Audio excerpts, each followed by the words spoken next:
స్వామిని చూసి పద్మావతి ముందుకు వచ్చి చిన్న పోయిన పతినే గాంచి చిరుకోపముతో ఇటులా పలికే, ఏమిటి అక్క ఇటు వచ్చితివి, మతి చెడి నీవే పలుకుచుంటివి, స్వామిని వదలి వెళ్ళావంటూ తెలిసే నేను వలచితిని,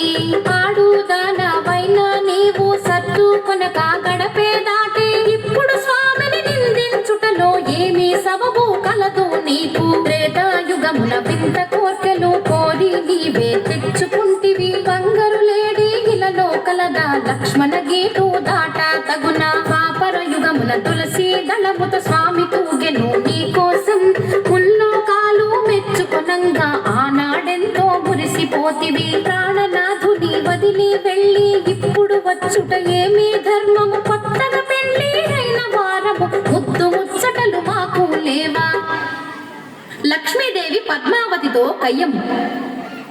మగలు పోయే చిన్న దాన, మాటలు బాగా నేర్చిన దాన, ఎంత గడుసరి దానవు నీవు, నా పతి నీదు వలలో పడెను, పెళ్లి అయిన వారితో నీవు పరిణయమేలా ఒప్పుకొంటివి, పురుషులకేలా కరువు వచ్చన నా మగడే నీకు దొరికినాడా. పద్మావతి లక్ష్మీదేవితో కయ్యము, స్వామి మదిలో నీవే ఉంటే మరి ఒక దానితో పని ఎలా, స్వామి ప్రేమతో నన్నే వలచను మాటలు మీరకు నెరజానా, స్థిరమన్నది నీకు లేనే లేదు, ఇల్లు ఇల్లు తిరిగే దానవు, ఒక చోటైనా కుదురుగా ఉండవు, ఎందుకు నీకు మగడు ఇల్లు, ప్రేమతో భర్తను లాలించాలి, పతి కౌగిటిలో ఒదిగుండాలి, రెండు నీ కడ లేనే లేవు, వచ్చిన దారిని మరలి పొమ్ము. సవతుల దెప్పి పొడుపు మాటలు,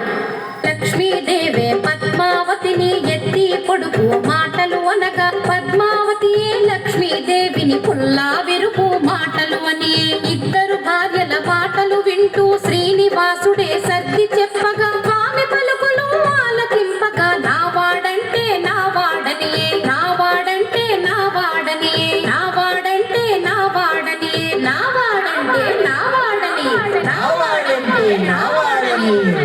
ఏడుకొండలవాడ వెంకటరమణ గోవింద గోవింద.